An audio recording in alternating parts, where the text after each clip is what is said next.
नाज़रीन, जहाँ बहुत सारी मस्बत ख़बरें हैं वहाँ पे कुछ ख़बरें ऐसी भी हैं जिनकी वजह से थोड़ा सा अबहम पैदा हो रहा है कि क्या मईशत में सुखड़ाव आ रहा है या मईशत बढ़ रही है, आगे हो रही है। क्योंकि स्टॉक एक्सचेंज को देखें तो स्टॉक एक्सचेंज के अंदर सरमायाकारों का उतावलापन इस चीज़ की निशानदही कर रहा है कि मईशत के अंदर कोई बहुत आला पाए की बेहतरी आ चुकी।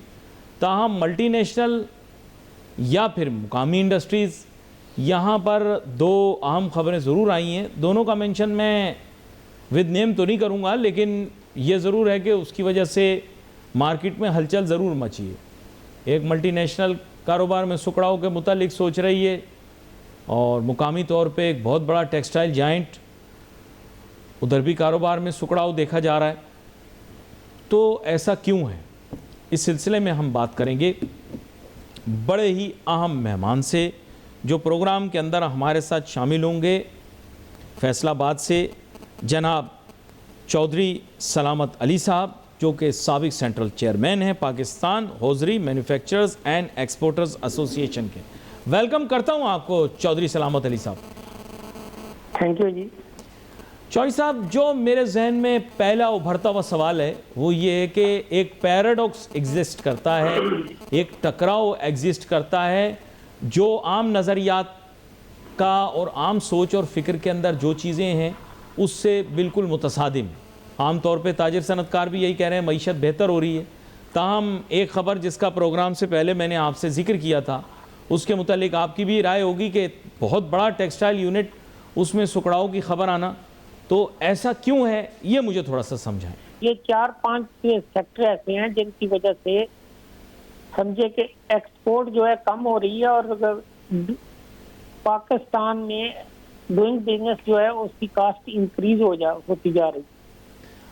ये एक मेन रीजन है जो मैंने 4 मुख्तलिफ आपको बनाए, जिसमें बिजली की कीमत है, गैस की कीमत है, मार्कअप है और लेबर की कास्ट भी अब तो इंक्रीज होगी। 40% मिनिमम वेजेस कर दिया। अभी गवर्नमेंट को ये जरूरत नहीं है कि वो प्राइवेट सेक्टर की भी चीजें अपने हाथ में लेकर उनकी अनाउंसमेंट करें। ये बड़ा तो ये सारी चीज जी, ये बड़े अहम नुकते आपने बयान किए हैं चौधरी सलामत अली साहब। यहाँ पर मैं एक चीज़ आपसे जानना चाहूँगा। बात यह कि जैसे अब आपने तो खुल के ये बात कह दी क्योंकि आप ग्राउंड रियलिटीज़ को रोज़ फेस भी कर रहे हैं और जाहिर बात है अपना यूनिट भी चला रहे हैं, लेकिन जो आम तौर पे ताजिर सनतकार बिरादरी के रहनुमा हैं वो इतनी तारीफ़ें कर रहे हैं, इतनी तारीफ़ें कर रहे हैं कि आपको मैं बता नहीं सकता। यानी कारोबार से मैं हैरान हूँ कि अगर वो कारोबार से मुंसलिक हैं तो क्या वो चैलेंजेस का जिक्र क्यों नहीं कर रहे। तो ये मुझे अभी तक समझ में नहीं आ रही। आपको कहना पड़ रहा है, मुझे कहना पड़ रहा है, वो क्यों नहीं कर रहे? ये सारे चैलेंजेस जो हैं जो ओरिजिनल हैं, जिसमें कोई फैब्रिकेशन नहीं है, मैंने वो चीज़ें बताई हैं जो बिल्कुल ऑन ग्राउंड एग्जिस्ट कर रही हैं। तीसरी ये है कि टेक्सटाइल पाकिस्तान में जो स्पिनिंग मिल लगी हुई हैं वो आउटडेटेड हो चुकी हैं। धागा पाकिस्तान में महंगा बन रहा है, बाहर से सस्ता बन रहा है। तो ये एक रीज़न, ये टेक्सटाइल को स्पेशल जो है ना वो ये भी मार पड़ रही है, जो मैं पहले भूल गया आपको बताना। ये भी एक फैक्टर है। ये सारे फैक्टर जो हैं इनमें से कोई भी ऐसा कारोबारी मुझे बता दें जो इसको नज़रअंदाज कर रहा है या समझे कि वो कह रहा है कि ये चीज़ को गलत है, तो वो डिबेट कर ले, आप उनको ले लें। मैं तो ऑन ग्राउंड जो चीज़ें वही बता रहा हूँ आपको। आप तो बड़ी, मैंने ये नहीं कतई कहा कि आप गलत कह रहे हैं, आप तो नहीं, मैं आपको ग्राउंड रियलिटीज ही बता रहे हैं। मैं आपको बता रहा हूँ कि ग्राउंड रियलिटी जो है वो और है। अगर कोई वैसे तारीफ करनी है तो वो ठीक है, वो कर सकता है, उसको कोई रोक तो नहीं सकता। अच्छा, लेकिन अब बहुत सारे लोगों का ये मानना है, अब पता नहीं आप इत्तेफाक करें नहीं करें, कि BMR के लोन्स जो हैं जो कि नई मशीनरी ख़रीदने के थे वो पिछले जो 3-4 साल इंटरेस्ट रेट भी बहुत कम रहा और आपको पता होगा लॉकडाउन के अंदर हुकूमत ने जनाब कर्जे भी बड़े दबा के दिए। तो लोग कह रहे हैं कि बहुत सारी इंटीग्रेटेड मिल्स ऐसी भी हैं जिन्होंने कर्ज़ा लेके अपने आप को बहुत ज़्यादा मॉडर्नाइज़ कर लिया। लेकिन आपका कहना ये है कि बहुत सारे लोग ऐसे हैं जो अभी भी महरूम हैं इससे, माजरत महरूम हैं इस फैसिलिटी से, या उनके पास अभी नई मशीनरी अवेलेबल नहीं है। इसको किस तरह से टैकल करेंगे ये बताएं, इसका सोल्यूशन क्या होगा? BMR जो हुआ है ना, इसमें डेफिनेटली 19-20 में जो लोन मिले हैं वो काफ़ी कंसेशनल रेट पे थे, लेकिन उसके बाद जब डॉलर की कमी आ गई पाकिस्तान में, तो वो जो मशीनरी आई थी 6-6 महीने लोगों की पोर्ट के पड़ी रही है, उनको जो है ना डॉलर बैंक से नहीं मिले, उसका डैमरेज पड़ा है, मशीनें ख़राब हो गई हैं। 2-4% लोग हैं जिन्होंने मशीनें मंगाई हैं, ज़्यादा लोगों ने नहीं मंगाई उस वक़्त भी, लेकिन जितना उसमें इन्वेस्ट हुआ है उससे ज़्यादा जो है ना उसमें ख़राबी भी हुई है कि उसके बाद डॉलर जब शार्ट हुआ है पाकिस्तान में तो उसको नहीं मिल सकी। मुझे पता है कि $5 बिलियन की मशीनरी उस वक़्त पोर्टों के ऊपर पड़ी हुई थी। हाँ, इतनी बड़ी लागत की मशीनरी पोर्टों पे पड़ी हुई, सड़ रही है। पोर्टों में पड़ी हुई थी, जो बाद में रिलीज़ हुई, को 6 महीने बाद हुई, को 8 महीने बाद हुई, या मुख्तलिफ वक्त के साथ साथ वो रिलीज़ हुई हैं। लेकिन वो समुंदर के किनारे जो मशीन पड़ी रह जाती है उसके लिए उसमें जंग लग जाता है, बहुत सारी चीज़ें जो ख़राब हो जाती हैं, वो चीज़ें जो है ना वो ठीक नहीं रहती, तो उसके ऊपर अलहदा लागत आई है मिल ओनर्स की। लेकिन इन सारी चीज़ों से कता नज़र जो ग्राउंड के हक़ाइक़ हैं, पिछले 2024 में बिजली की कीमत और मार्कअप की कीमत ही इतनी थी कि इंडस्ट्री वैसे ही समझे इतना लॉस हुआ लोगों को कि हर आदमी अपनी सर्वाइवल की जंग लड़ रहा है किसी भी तरीके से। तो वो आप समझे कि जो सर्वाइवल से बस समझे कि निकलता है वो सीधा ही ये चॉइस साहब, ये आपने जो बात की है ना, ये बड़ी अहम बात आपने की बीच में डॉलर वाली। अब मैं उस पर दोबारा से वापस आता हूँ। असल में बात ये, बहुत सारे लोगों की कॉस्टिंग जो है इसमें आउट हो गई। शायद लोग कहते हैं एक्सपोर्टर्स को बेनिफिट हुआ, डॉलर की कदर बढ़ गई, लेकिन एक कंसाइनमेंट भेजने वाला एक्सपोर्टर कहाँ से लाएं? लोग तो अमूमन कारोबार करने के लिए मार्केट में बैठे होते हैं, ये तो कोई ब्रोकर या मिडल मैन होगा जिसको शायद फ़ायदा हुआ हो। इंडस्ट्रियलिस्ट को लॉन्ग टर्म के ऊपर डॉलर की कदर के इजाफे से कोई फ़ायदा तो नहीं हुआ, मेरा ऐसा ख्याल है। हाँ, लॉन्ग टर्म ऐसे है कि लॉस हुआ है। जब डॉलर बढ़ा है तो एक्सपोर्टर ने डॉलर हेज किया है कि अगर उसका रेट सपोज 85 है या 88 है, तो उन्होंने जितना माल बेचा होता है ना उसके मुताबिक वो हेज कर लेते हैं, ताकि निस्बतन रेट में बढ़े या कम हो, वो महफूज रहें उससे। हाँ, महफूज रहे, क्योंकि उनको ये होता है कि अगर नीचे बैक का आ गया डॉलर तो उसमें डेफिनेटली वो एक्सपोर्टर को लॉस होगा, तो वो लॉस तो बेयर नहीं कर सकता। तो हम जैसे जैसे कंसाइनमेंट सेल करते हैं तो उसके 70-80% हम बैंक में डॉलर भी बेच देते हैं, ये रूटीन है सभी की। तो अगर 2-3 महीने का वो प्रीमियम भी लेते हैं, उससे कम अगर उसको डॉलर को रिवर्स लगा, जैसे 88 से ये वापस आ गया 278 पे आया, फिर 281 पे चला गया, 82 पे चला गया, ये कंट्रोल्ड कर रही है गवर्नमेंट। लेकिन एक्सपोर्टर को ओवरऑल पिछले 1 साल में लॉस ही हुआ है, कोई प्रॉफिट नहीं हुआ इसमें। और अगर समझें कि आप 100% तो as a export country deal नहीं कर रहे, हमारा तो एक्सपोर्ट भी बेस है इंपोर्ट के ऊपर। रॉ मटेरियल सारा हमारा चाइना से, वियतनाम या दूसरे मुल्कों से आ रहा है, उसमें पॉलिएस्टर है, जिप आ रही है, बटन आ रहा है, पॉली बैग आ रहा है। तो अगर वो डॉलर बढ़ता है तो उसमें उस रेशो से लॉस भी शुरू हो जाता है उनको। ये बड़ा अहम नुक्ता आपने बयान किया, बल्कि ये डॉलर के नुक्ते पर रहते हुए एक और बात भी आपसे करूँगा। देखिए, एक मुल्क की जो प्राइसिंग या कॉस्टिंग का सिस्टम होता है वो तो बहुत ज़्यादा डिस्टर्ब हो जाता है। आपने देखा होगा 2017 से अगर ले लें, 2018 भी कह सकते हैं आप, लेकिन डॉलर की कदर जो है वो इतनी तेज़ी से बढ़ी है 2023 तक। अगर आप देखें कि वो within a span of 6 years we have seen it going 3 times। तो ऑब्वियसली उसकी वजह से पूरे प्राइसिंग स्ट्रक्चर्स ख़राब हो गए हैं। इन्फ्लेशन भी बड़ी तेज़ी से बढ़ी, उसका इम्पैक्ट अभी आज तक हो रहा है। मुझे अंदाज़ा नहीं कि आप लोगों की इंडस्ट्री को कितना इम्पैक्ट हुआ है, लेकिन एक आम आदमी की ज़िंदगी पर तो बहुत सी चैलेंजेस आ गई हैं सामने। जी नहीं, आम आदमी भी हमसे हैं और हम आम आदमी से हैं। जो इम्पैक्ट आ रहा है वो सभी के ऊपर आ रहा है, इंडस्ट्री के ऊपर इससे ज़्यादा इफेक्ट आया कि अगर डॉलर सपोज़ 280 रुपये का हुआ है ना, तो लोगों ने मार्केट में जो चीज़ें हम ले रहे हैं वो 300 रुपये पे बेस करके बेचनी शुरू कर दी। उस वजह से इंडस्ट्रियलिस्ट को उससे ज़्यादा लॉस हुआ है कि वो जो चीज़ इधर से ले रहा है वो ऑलरेडी उसको इतनी महंगी मिल रही थी कि उसकी सर्वाइवल अपनी मुश्किल हो गई थी।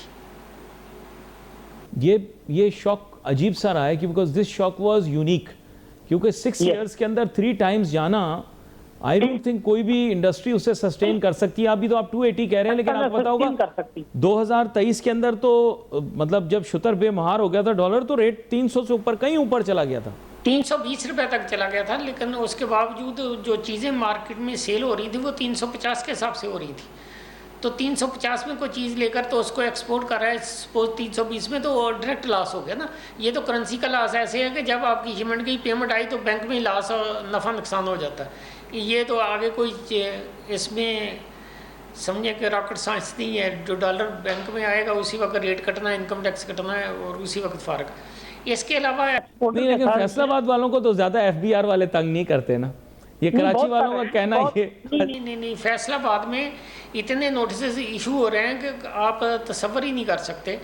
और इसमें देखें कि इनकम टैक्स एक्सपोर्टर के ऊपर फाइनल लाइबिलिटी था 2 साल पहले 1%, ठीक है। इस वक्त इंटरनेशनल मार्केट में जो प्रॉफिट काउंट करके दे रहे हैं वो 5 से 6% दे रहे हैं। उसमें आपका थोड़ा बहुत 10% कपड़ा भी ख़राब हो गया तो आपका प्रॉफिट जाता रहता। अब इनकम टैक्स जो बैंक में कट रहा है वो 2% कट रहा है। आपकी एक्सपोर्ट के ऊपर फर्स्ट डे से ही 2% वो डिडक्ट कर रहे हैं, ले रहे हैं आपको पेमेंट करने से पहले। 2% वो कट गया, 0.5% बैंक चार्जेस है, ये 2.5% तो आपका कट गया। और उसमें थोड़ा बहुत ऊंच नीच हुआ तो एक्सपोर्टर तो रगड़ा गया। तो इन हालात में एक्सपोर्ट जो है ना वो और मज़ीद कम हो रही है जो हिसाब का आदमी कर रहा है। तो इंडस्ट्री या तो श्रिंक हो रही है या उसमें से पोर्शन लोग बंद कर रहे हैं, ये हिसाब हो रहा है। और बड़ी अहम गुफ्तगू हमारी हो रही है। अब मैं इनको थोड़ा टेक्सटाइल सेक्टर की तरफ लेकर आऊँगा, थोड़ा हौजरी सेक्टर के लिए की तरफ लेकर आऊँगा। थोड़ा सा हमारे नाजरीन के लिए बताइएगा, पहले तो वजाहत कीजिएगा कि हौजरी सेक्टर किस किस डिफरेंट टेक्सटाइल प्रोडक्ट को हाईलाइट करती है और उसके साथ साथ आप लोगों की प्रोडक्ट ऑफरिंग क्या है।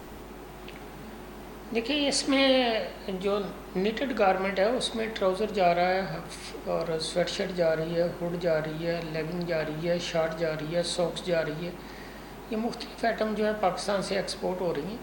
लेकिन पाकिस्तान से जो एक्सपोर्ट है वो वॉल्यूम बेस ज़्यादा जा रही है क्योंकि फ्लीस का काम पाकिस्तान में जो है एज़ कम्पेयर टू बांग्लादेश, वो बांग्लादेश वाले जो कर रहे हैं वो कर रहे हैं कि लाइट वेट जो है ज़्यादा से ज़्यादा उसको एक्सपोर्ट करते हैं ताकि उनकी लेबर जो है ज़्यादा कंज्यूम हो जाए।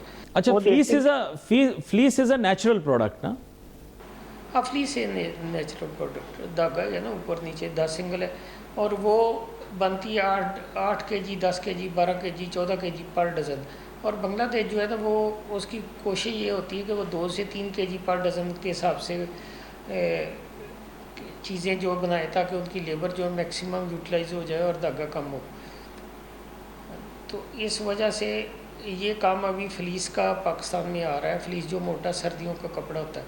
लेकिन अगर आप पिछले साल की और इस साल की निस्बत करें कि पिछले साल अगस्त में और इस अगस्त में जो है ना वो टोटल डिक्लाइन है। हौजरी गारमेंट भी, बेडशीट भी, अगस्त टू अगस्त की मैं बात कर रहा हूँ। बेडवेयर भी, टॉवल भी, टेंट से कैनवस, कॉटन क्लॉथ और ग्रे क्लॉथ, ये सारी चीज़ें माइनस में हैं। इसमें निटेड गारमेंट जो है 3.72% जो है ना माइनस है अगस्त टू अगस्त। पिछले साल अगस्त से ये अगस्त नीचे जा रहा है। तो इसी तरह जो प्रीमिया का है रेडीमेड गारमेंट वो 9.63% माइनस है। और ये फिगर जो है ना 15% माइनस तक जा रही है। तो ये तो इसका मतलब बड़े ख़तरे की घंटी बज गई है आपके सेक्टर के लिए। ये टावल जो है ना 15% माइनस है पिछले साल अगस्त और इस साल अगस्त के हिसाब से। यानी टावल में भी डिक्लाइन आ रही है। हाँ, टावल में डिक्लाइन है। मैं अगस्त टू अगस्त की बात कर रहा हूँ। पिछले साल अगस्त में क्या गया, इस साल अगस्त में क्या गया, पर मंथ की कंपैरिजन होती है ना। तो इसकी वजूहात क्या है बुनियादी तौर पर? देखिए, ये इस वक्त जो है ना फुल सीज़न होता है क्रिसमस का और दूसरी चीज़ों का। लेकिन अगर इस वक्त भी एक्सपोर्ट डिक्लाइन है तो जनवरी फरवरी में और ज़्यादा डिक्लाइन आएगा। ये इसका इंडिकेटर है कि अगर पीक टाइम्स में आपकी एक्सपोर्ट कम है तो डेफिनेटली जब जनवरी फरवरी में ऑर्डर कम होते हैं तो उस वक्त तो डेफिनेट कम हो जाएगा ना। तो इसकी बुनियादी रीज़न मैं ये समझूं कि बैनुल-अक़वामी माशी हालात भी ठीक नहीं है। बैनुल-अक़वामी माशी हालात भी ख़राब हैं। उसके अलावा पाकिस्तान में जो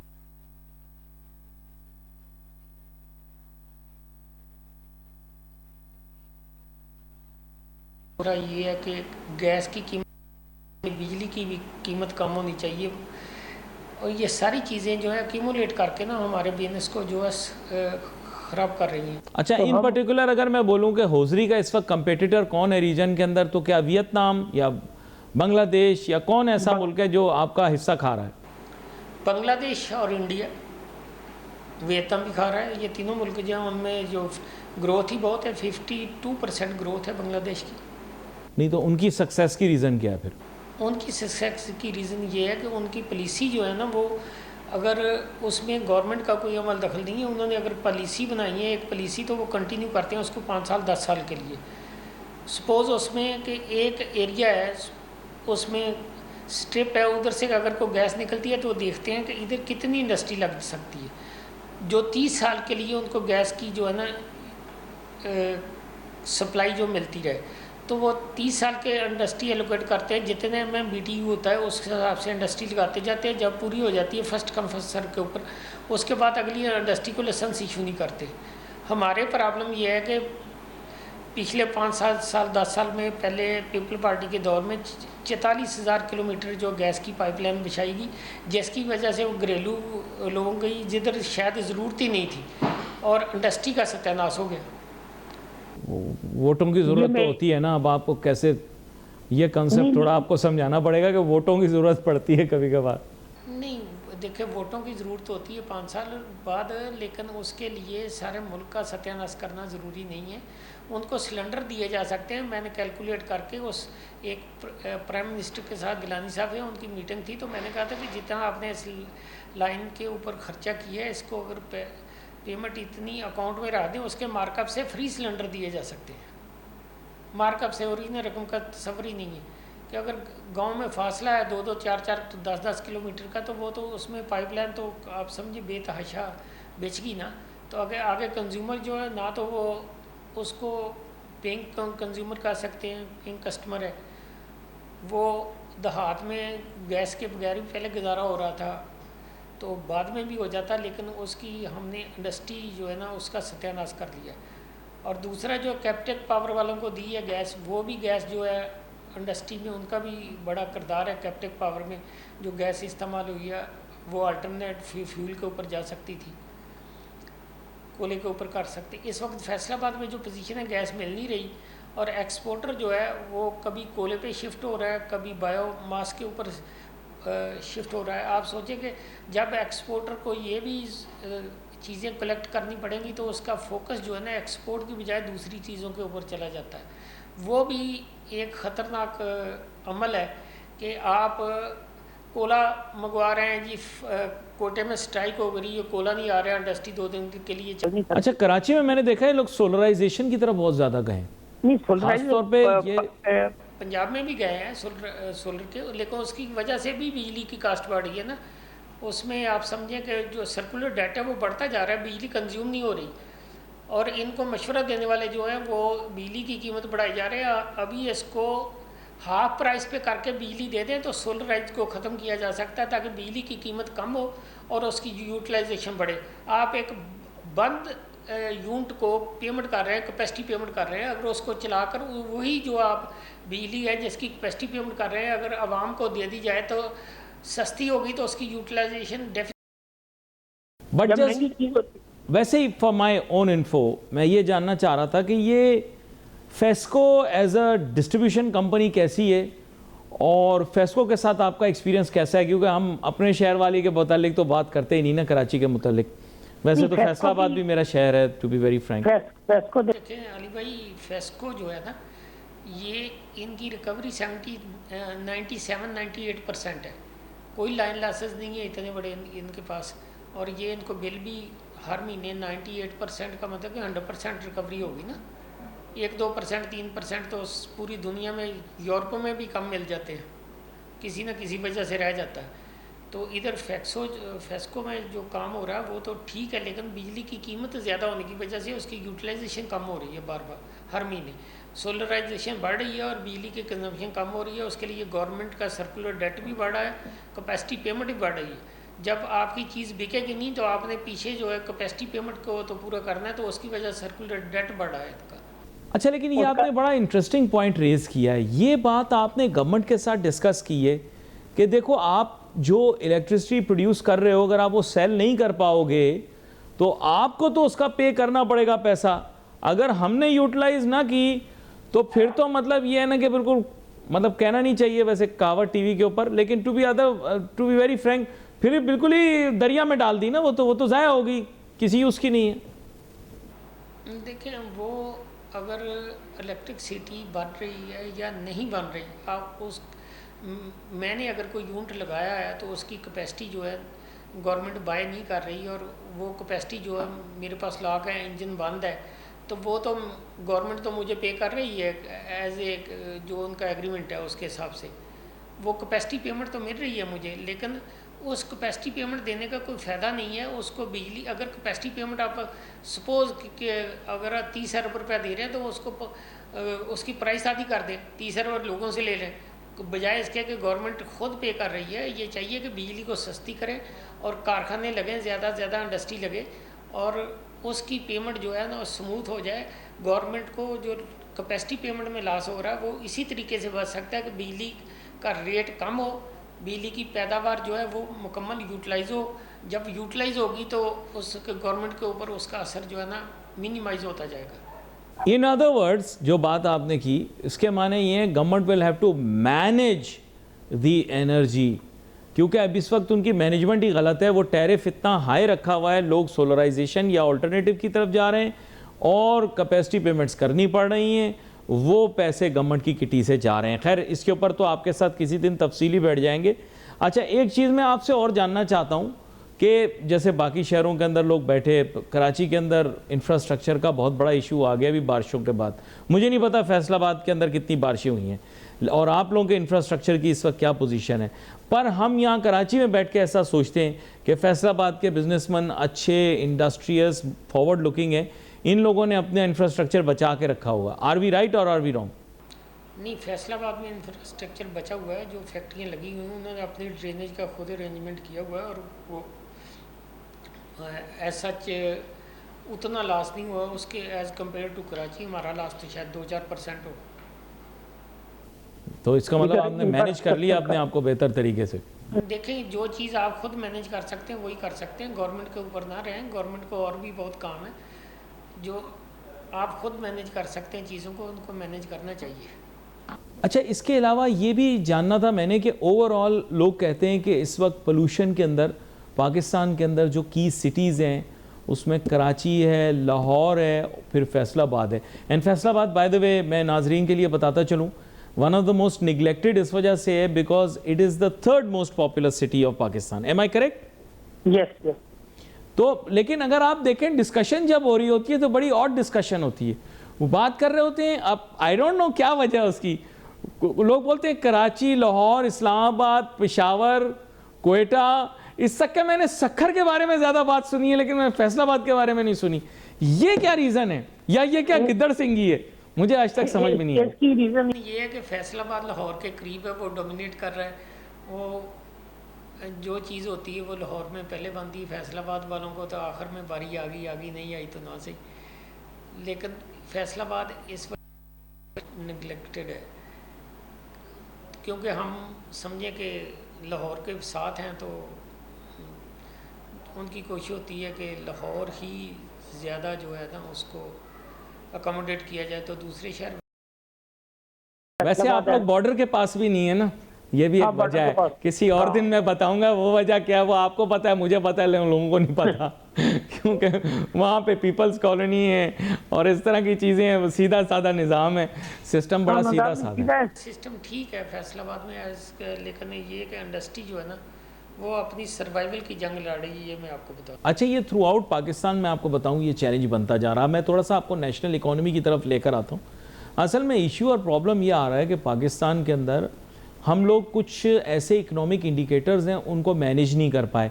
जो सुपरफिशियल इकोनॉमिक इंडिकेटर्स हैं उनको हमने मैनेज कर लिया है, लेकिन लोग खुद हैरान हैं कि इसके बावजूद कि बहुत सारी चीज़ें सही डायरेक्शन में जा रही हैं। ये तो मेरे ख्याल आप बाय एंड लार्ज एग्री करेंगे कि 6 महीने पहले जो हालात थे उनसे अभी काफ़ी बेहतर हो गए।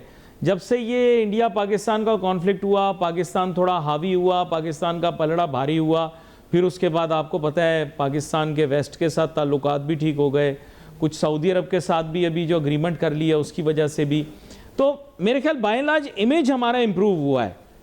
लेकिन डेफिनेटली जो है वो अप्रूव हुआ है, लेकिन उसका फ़ायदा आवाम तक कब पहुंचेगा ये मैं आपसे जानता हूँ, लेकिन उनका माजी में मतलब जो एक मतलब जनरल जो उनकी ऑब्जर्वेशन थी प्रोग्राम के पहले हिस्से में, वो उन्होंने ये बात की कि गवर्नमेंट जो है वो सपोर्टिंग पॉलिसीज़ नहीं बना रहा ताकि जो है वो इंडस्ट्री के लिए ग्रोथ का पोटेंशियल सामने आ सके। लेकिन चौधरी सलामत अली साहब, अब जो बेसिक प्रॉब्लम मैं वो ये देख रहा हूँ कि between you and me and the audience ये अब क्लियर हो चुका है कि पॉलिटिकल पार्टी कौन रहती है इससे मेरा कोई लेना देना नहीं, ना मैं पॉलिटिक्स पे बात करता हूँ, लेकिन रिलेटिव पॉलिटिकल स्टेबिलिटी आ चुकी है। इसके माने ये है कि अब इमेज बेहतर होने के बाद अगर इकोनॉमी ठीक होगी तो या तो बिजनेसमैन इंडस्ट्रियलिस्ट करवाएगा या आम आदमी कराएगा, मेरा तो ये ख्याल है। जी चौधरी सलामत अली साहब, मैंने कहा चौधरी सलामत अली साहब, अब जिस तरह के मामलात बन गए हैं और जो पसे मंजर ब्रेक से पहले हम बात कर रहे थे, तो अब बात इसी पे आ जाएगी कि अब तो या ताजिर सनतकार या आम आदमी ये तय करेगा कि आगे जाके इकोनॉमिक पॉलिसी क्या होगी, क्योंकि ये तो पक्के हो गए अपनी जगह पे अब। हाँ बिल्कुल ठीक है, लेकिन ये ताजिर बरादरी को ही ये करना चाहिए कि ये पॉलिसी कैसे चलेगी, कैसे चीज़ें जो है राइट डायरेक्शन में जाएंगी। हम तो तजवीज़ देते हैं, लेकिन अगर कोई इनकॉर्पोरेट होती है या नहीं होती वो तो गवर्नमेंट के ऊपर होता है। लेकिन तमाम एसोसिएशन चैम्बर जो हैं इनको कम से कम कन्वे तो कर रहे हैं मैसेज। अच्छा, लेकिन यकजा होना बहुत ज़रूरी है ना। अब मसला ये मेरी राय है, हो सकता है आप गलत उसको कहें, लेकिन आपकी बात ठीक है, किसी की और राय होती है। पाकिस्तान चैम्बर में से 2-3 चैम्बर जो है वो अलहदा डायरेक्शन में चल रहे थे, बाकी अलहदा डायरेक्शन में चल रहे थे, लेकिन ये सारी चीज़ें इकट्ठी होकर एक ऐसी पॉलिसी बनानी चाहिए जो कम से कम 10-15 साल के लिए हो, और इसमें एक पॉलिसी जो है ना वो दे दें जो पॉलिसी 10 साल के लिए या 15 साल के लिए कंटिन्यू करे। उसमें गवर्नमेंट का कोई नहीं है कि गवर्नमेंट किसकी है किसकी नहीं है, वो पॉलिसी जो है ना वो सस्टेन करे। अच्छा, लेकिन मैंने एक चीज़ सीखी कुछ अपने बुज़ुर्गों से, उन्होंने कहा कि देखो जब भी कोई चीज़ चाहिए तो सही दरवाजे पे जाके ना सही डाकखाना मिलाना चाहिए। अब आप लोग इंटरेस्ट रेट जैसे आपने बात बताई, end of course your discussion has weightage, लेकिन आप लोग गवर्नमेंट से बात कर रहे हैं, आप लोगों को ये डिस्कशन स्टेट बैंक से करनी चाहिए। स्टेट बैंक से कर रहे हैं, हाँ, लेकिन स्टेट बैंक देखें इंटरेस्ट का रेट जो है ना डायरेक्ट तल्लक है इन्फ्लेशन के साथ। अगर वो कह रहे हैं, गवर्नमेंट कह रही है कि इन्फ्लेशन 3% या 4% या 6% है, तो उस हिसाब से रेट ऑफ इंटरेस्ट भी 7% पे आ जाना चाहिए ना। इसका इंटरेस्ट रेट इसलिए बढ़ाते हैं कि इन्फ्लेशन कम हो, जैसे जैसे इन्फ्लेशन कम होती है दुनिया में वैसे वैसे मार्कअप कम हो रहा है। देखिए, इन्फ्लेशन और हुकूमत का रिश्ता बिल्कुल प्यो पुत्र का रिश्ता होता है। तो बेसिकली बाप से आप जब भी पूछेंगे वो कहेगा मेरा बेटा बहुत अच्छा, दुनिया में बहुत अच्छा, सबसे ज़्यादा खूबसूरत हर चीज़। स्टेट बैंक को हकीकत पता होती है ना कि असल गेम क्या है। गवर्नमेंट से तो आप जब बोलेंगे कहेंगे महंगाई कम हो गई, आलू 5 रुपए किलो मिल रहे हैं, आपको नहीं मिल रहे तो हम क्या कर सकते हैं। इन रियलिटी तो आपको पता है ना, इन्फ्लेशन बहुत ज़्यादा हाई है। नहीं, लेकिन ये कि पिछले 1.5-2 साल में गन्नम की प्राइस कम हुई है, आलू की प्राइस कम हुई है, प्याज की प्राइस कम हुई है, काफ़ी सारी चीज़ें जो है ना वो कम हुई हैं डेफिनेट ना। उसमें चाहे ग्रोअर जो है वो मारा गया, लेकिन प्राइसें कम हुई हैं। तो जो प्राइसेस कम हुई हैं उसकी वजह से अगर आपका इंटरेस्ट भी कम हो जाए तो चीज़ें और कंट्रोल हो जाएंगी, क्योंकि मार्कअप जो कोई पे कर रहा है बिजनेसमैन, चाहे छोटा हो या बड़ा, वो प्रोडक्ट के ऊपर ही डाल रहा है ना कि इतना मार्कअप ही मैं दे रहा हूँ, तो वो उसकी कास्ट में शामिल हो जाता है। जब कास्ट में शामिल हो जाता है तो वो डेफिनेटली कास्ट उसकी इंक्रीज़ हो जाती है। तो अच्छा, ये मैंने आपको पता है क्यों ये बात बताई है, और बड़ा कैंडिडली मैं इसको डिस्कस भी कर रहा हूँ, क्योंकि देखिए असल में बात ये होती है इंसान अपने मुफाद से चलता है, तंजीमें भी अपने मुफाद से चलती हैं, सियासी जमातें भी अपनी मुफाद से चलती हैं, और इन लोगों का पॉलिटिकल सर्वाइवल इनका मुफाद होता है बस, यानी इनके 5 साल निकल जाएं। अब इशू ये है कि इनको बाय एंड लार्ज ना रिलीफ और रिलैक्सेशन बहुत मिल गई है। अब आप जानते होंगे अब चैड़ हो गए, सारे ही लोग चैड़ हो गए। तो मेन एम ये है कि अब बिजनेसमैन और इंडस्ट्रीज इनको कन्विंस कैसे करते हैं, कैसे इन्वायरमेंट में जहाँ ये कंप्लीटली सिक्योर है, वो आप लोगों के लिए एक चैलेंज बन जाएगा ना, मेरा जहाँ तक ख्याल है। अब आप किससे मिलने के लिए जाएंगे, वो मिले नहीं मिले, बात माने ना माने। डेफिनेट है कि जब आप यूनाइटेड होते हैं तो आपकी बात ज़्यादा सुनी जाती है, अब नहीं है तो, लेकिन उसमें लास्ट तो मुल्क का हो रहा है ना, मुल्क के लिए तो सभी को सोचना पड़ेगा ना कि एक पॉलिसी है, चाहे ये गवर्नमेंट बना दे, हमें तो इसमें कोई इतराज़ नहीं, हम तो सारी गवर्नमेंट के साथ काम करते आए हैं। लेकिन अगर पॉलिसी यूनिफॉर्म बन जाए और उसमें पॉलिसी में कोई 10 साल का टाइम फ्रेम तो होगे, आपको 10 साल गैस इस रेट पे मिलेगी, बिजली इस रेट पे मिलेगी, मार्कअप इस रेट पे होगा, तो फिर हम फ्यूचर प्लानिंग कर सकते हैं, किसी मुल्क में जाकर किसी बायर को कन्विंस कर सकते हैं कि ये हमारी प्रोडक्ट है, ये इसको हम इस रेट पे दे देते हैं। तो जब हमें नहीं पता होता कि हमारे मुल्क में मार्कअप कब नीचे आना है या ऊपर जाना है, तो हम उसको कैलकुलेट नहीं कर सकते। ये बड़ा इंटरेस्टिंग आर्गूमेंट है जो आपने प्रेजेंट किया चौधरी सलामत अली साहब, मुझे आपसे बात करके बहुत अच्छा लगा। तक टेलीविज़न चैनल पूरे पाकिस्तान में देखा जाता है और हम भी अपनी भरपूर कोशिश करते हैं कि हर शहर से किसी ना किसी बिजनेसमैन को ज़रूर लें। पॉलिटिकल रियलिटीज़ ज़्यादा इम्पॉर्टेंट नहीं हैं, इकोनॉमिक रियलिटीज़ इम्पॉर्टेंट है। We wait for your messages on Facebook. Ali Nasir हमारी टीम को जाती है। अल्लाह हाफ़िज़।